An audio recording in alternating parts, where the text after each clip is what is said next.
Hello बच्चों, कैसे हैं आप सब। इस हफ्ते की साइंस एंड टेक्नोलॉजी की समसामयिक घटनाओं के साथ मैं आप सबके सामने हाजिर हूं। इस हफ्ते हम लोग बात करें तो जो पहली न्यूज़ काफ़ी चर्चा में है वो है ट्रांसजेनिक रिसर्च पर।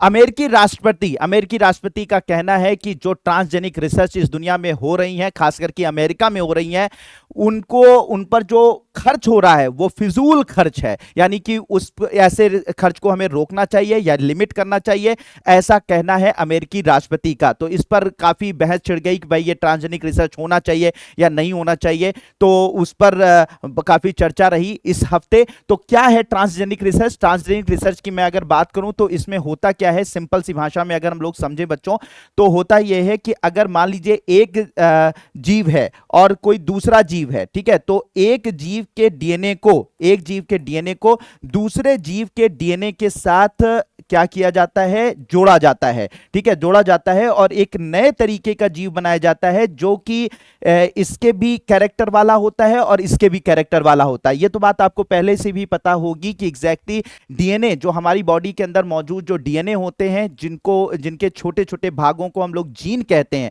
तो इन्हीं इन्हीं से हमारी बॉडी के अंदर कैरेक्टर्स डेवलप होते हैं, लक्षण डेवलप होते हैं। यानी हमारी बॉडी में जो भी कैरेक्टर्स इस वक्त मौजूद हैं, मेरी त्वचा कैसी है, मेरी त्वचा का रंग कैसा है, मेरे बाल कैसे हैं, मेरे बालों का रंग कैसा है, मेरे बालों का आकार कैसा है, हमारी बॉडी के अंदर जितने हार्मोन्स हैं, जितने एंजाइम्स हैं, ये सब के सब हमारे आनुवांशिक लक्षण कहलाते हैं। और ये सारे के सारे आनुवांशिक लक्षण किसी ना किसी जीन पर डिपेंड करते हैं, जो हमारे अंदर मौजूद, जो हमारी कोशिकाओं में मौजूद जीन होते हैं उन पर निर्भर करते हैं।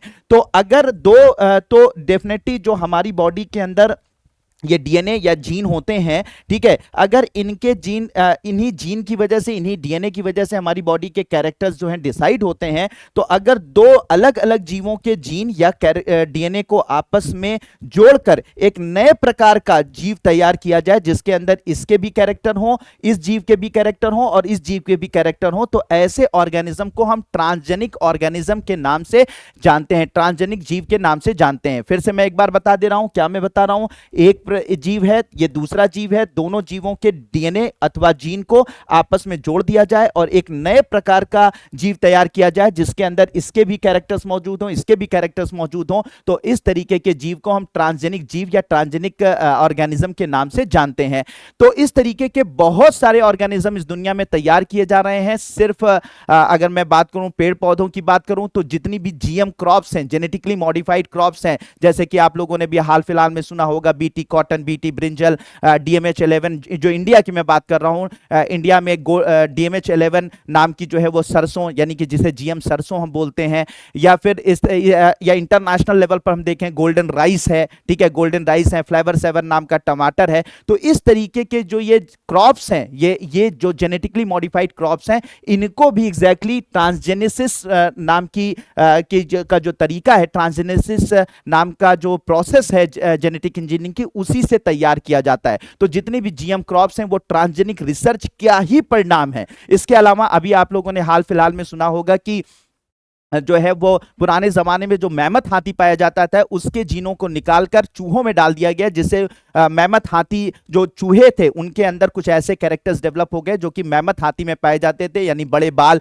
साथ ही साथ ऐसी फैट लेयर जो कि सर्दी को सह सकती है। तो इस तरीके का एक चूहा तैयार किया गया जिसमें मैमथ हाथी के जीन तैयार किए गए, मैमथ हाथी के जीन को डालकर एक ऐसा चूहा तैयार किया गया जो जिसके अंदर बड़े बाल और साथ ही साथ मोटी फैट लेयर्स थी।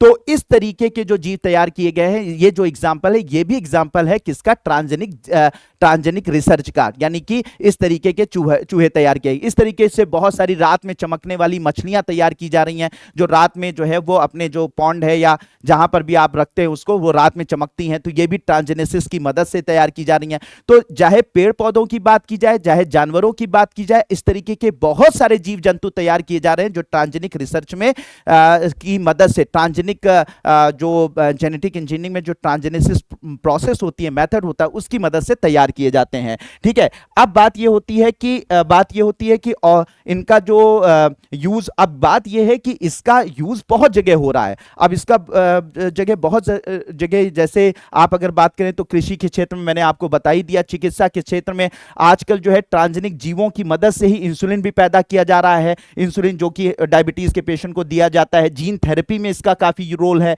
इसके अलावा जो है ट्रांसजेनिक जीवों को तैयार किया जा रहा है। अभी हाल फिलहाल में आपने सुना होगा कि चाइना ने जो है वो सुअर का लिवर जो है वो इंसान में ट्रांसप्लांट किया, उससे पहले हार्ट को ट्रांसप्लांट किया गया। तो ये भी ट्रांसजेनेसिस की मदद की वजह से ही पॉसिबल है। इसके अलावा पर्यावरण प्रदूषण को दूर करने के लिए ऐसे बैक्टीरिया तैयार किए जा रहे हैं जो ट्रांसजेनेसिस के मेथड से तैयार किए जाते हैं, ठीक है, यानी दो जीवों के आपस में जीन को जोड़कर तैयार किया जाता है। इसके अलावा उच्च दुग्ध उत्पादन वाले जीव तैयार किए जा रहे हैं, उद्योगों में बायोप्लास्टिक बनाई जा रही है, इसके अलावा एंजाइम उत्पादित किया जा रहा है जिससे डिटर्जेंट बनाया जाता है। तो ये सब ट्रांसजेनेसिस की मदद से ही तैयार हो रहा है। तो अगर ट्रांसजेनेसिस नाम की जो प्रक्रिया है जेनेटिक इंजीनियरिंग की, अगर इस पर रोक लगती है, इस पर खर्चा कम होगा, तो फिर इन सब क्षेत्रों में काफी उसका प्रभाव देखने को मिलेगा। तो ओवरऑल अमेरिकी राष्ट्रपति का कहना है कि इस पर रिसर्च मतलब इस पर पैसा कम खर्च होना चाहिए, लेकिन मेरे हिसाब से कि इसका जिस तरीके से परिणाम अभी मानवता को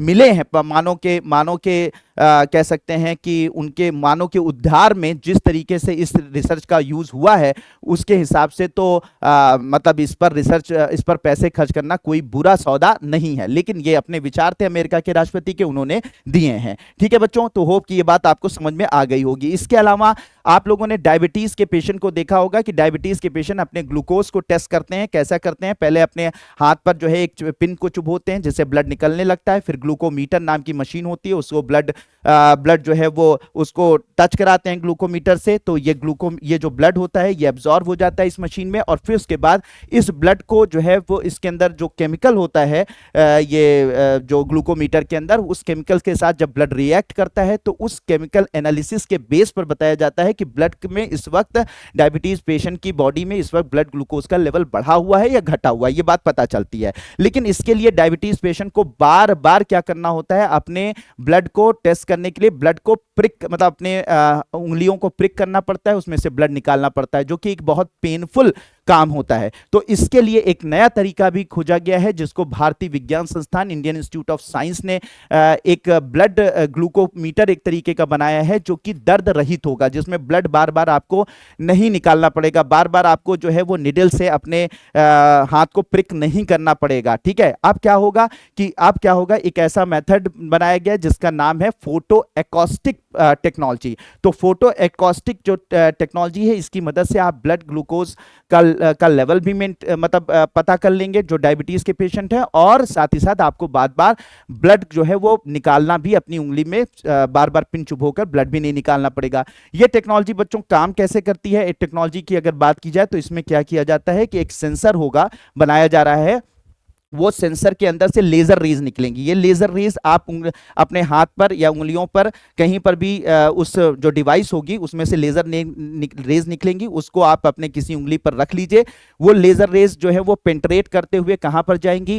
अंदर तक, यानी कि स्किन के अंदर जाएंगी। आपको दर्द नहीं महसूस होगा, ठीक है, बस वो एक लाइट रेज होंगी, वो लाइट रेज लेजर रेज जो है वो आपकी स्किन के अंदर जाएंगी, और वहां पर मौजूद जो भी ब्लड होगा उसके साथ उसमें एक हलचल डेवलप कर देंगी। जब वो हलचल डेवलप होगी तो उससे कुछ जो है वो कह सकते हैं कि उसकी वजह जब वो उसमें हलचल डेवलप होगी तो उसमें एक तरीके की आवाज ध्वनि तरंगे पैदा होंगी जो कि अल्ट्रासाउंड टाइप की होंगी। ठीक है, तो क्या हुआ, हमने वो सेंसर में बटन दबाई तो उसमें से लेजर रेज निकली, लेजर रेज पेंट्रेट करके स्किन के अंदर चली जाएंगी, वहां पे जो ब्लड मौजूद होगा उस ब्लड में एक हलचल डेवलप कर देंगी जिससे कि अल्ट्रासोनिक जो है ध्वनि तरंगे हैं वो उत्पन्न होंगी। और अल्ट्रासोनिक ध्वनि तरंगे जब उत्पन्न होंगी तो उसमें अलग अलग हमारी बॉडी के अंदर अगर ब्लड ग्लूकोज का लेवल बढ़ा हुआ होगा या घटा हुआ होगा तो अलग जो ब्लड होगा उसमें जो हलचल डेवलप होगी वो मान लीजिए ब्लड ग्लूकोज का लेवल, बॉडी के अंदर ब्लड का ग्लूकोज का लेवल कम है तो उस वक्त जो हलचल डेवलप होगी, अल्ट्रासोनिक वेव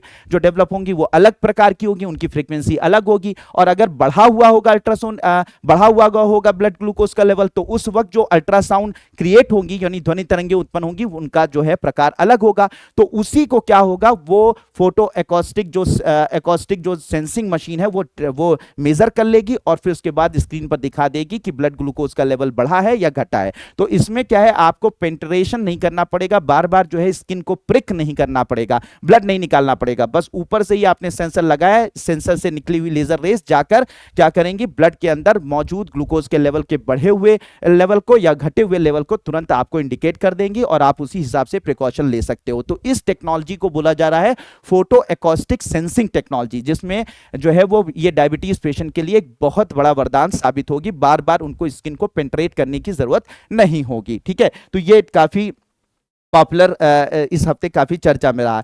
तीसरा ये रहा कि हरियाणा में उत्तर भारत की पहली परमाणु ऊर्जा परियोजना स्टार्ट होने जा रही है। और ये जो है कहां पर ये परमाणु रिएक्टर बनाया जा रहा है, और ये परमाणु रिएक्टर गोरखपुर में बनाया जा रहा है। गोरखपुर उत्तर प्रदेश वाला नहीं, ये हरियाणा में मौजूद है, और हरियाणा में गोरखपुर नाम की जगह पर यह पहला परमाणु रिएक्टर बनाया जा रहा है। ये से हरियाणा अणु विद्युत परियोजना के नाम से जाना जाएगा। इसका निर्माण जो है nuclear power corporation of India limited करने जा रहा है। ठीक है, इसमें जो है वो 2 रिएक्टर होंगे, जो है वो 700 मेगावाट के, और फिर दूसरे फिर GHAVP 3 और 4, यानी कुल मिला के पहले 2 रिएक्टर बनाए जाएंगे 700 मेगावाट के, फिर उसके बाद 2 रिएक्टर 700 मेगावाट के, 700 मेगावाट के और लगाए जाएंगे। कुल मिलाकर इनकी जो क्षमता होगी 2800 मेगावाट की होगी। ठीक है, इससे क्या होगा कि हमारे उत्तरी भारत में जो है वो परमाणु ऊर्जा जो की क्षमता जो है वो हमारी बढ़ जाएगी। तो ये बहुत जल्दी यहां पर ये निर्माणाधीन हो चुका है और इस पर काम किया जाना शुरू होने वाला है। किस तरीके के रिएक्टर होंगे, अभी कितना होगा, अभी इसके बारे में बहुत सारी बातें नहीं की गई हैं कि ये रिएक्टर जो है वो PWR होगा कि PHWR होगा कि FBR होगा। तो अभी इस पर चर्चा नहीं हुई है, यानी इस पर अभी डिस्क्लोज नहीं किया गया है। ठीक है, फिर चौथी जो नेक्स्ट न्यूज है वो काफी जो चर्चा में है वो ह्यूमन कोरोना वायरस है। कोलकाता में ह्यूमन कोरोना वायरस का जो है एक केस देखा गया, जिसके बारे में पूरी दुनिया में, पूरे देश में चिंता बढ़ गई। असल में ह्यूमन कोरोना वायरस जो है वो एक प्रकार के कोरोना वायरस का ही एक वर्जन है, एक टाइप है। ठीक है, जिसको SCOV-HKU1 के नाम से जाना जाता है। ये एक RNA वायरस है और इसके बारे में इसको एक दूसरा नाम जो कहा जाता है बीटा कोरोना वायरस हांगकांग के नाम से भी जाना जाता है। सिम्टम वही हैं जो कि कोरोना वायरस में होता है। इससे इन्फेक्शन होने के बाद खांसी, जुकाम, बलगम, सांस लेने में दिक्कत और निमोनिया जैसे सिम्टम्स दिखाई पड़ते हैं। कोई इसका जो है वो इलाज नहीं है। जो सिम्टोमेटिक रिलीफ होते हैं, बुखार आ गया तो बुखार की दवा दे दी, शरीर में दर्द हो रहा है तो शरीर में दर्द की दवा दे दी, उसी तरीके से इसमें रिलीफ मिलता है। बाकी जो है अभी ये बात नहीं पता चली है कि जो कोरोना वैक्सीन है, क्या इस पर जो लोग उन्होंने कोरोना वैक्सीन लगवाई थी कोरोना से बचने के लिए, इस वायरस से बचाव में सहायक है या नहीं है, अभी ये बात क्लियर नहीं है। बाकी ये पहला केस देखा गया इंडिया में और ये एक चिंता का विषय है। तो ये सब जो टॉप न्यूज थी इस हफ्ते जो है वो चर्चा में रही बच्चों। होप कि आपको बात समझ में ये सारी की सारी जो न्यूज़ हैं वो बहुत अच्छे से समझ में आई होंगी, सारी बातें समझ में आई होंगी। तो मिलते हैं नेक्स्ट जो है वो टॉप साइंस की न्यूज़ को लेकर, फिर से मिलते हैं। Thank you so much and may God bless you all.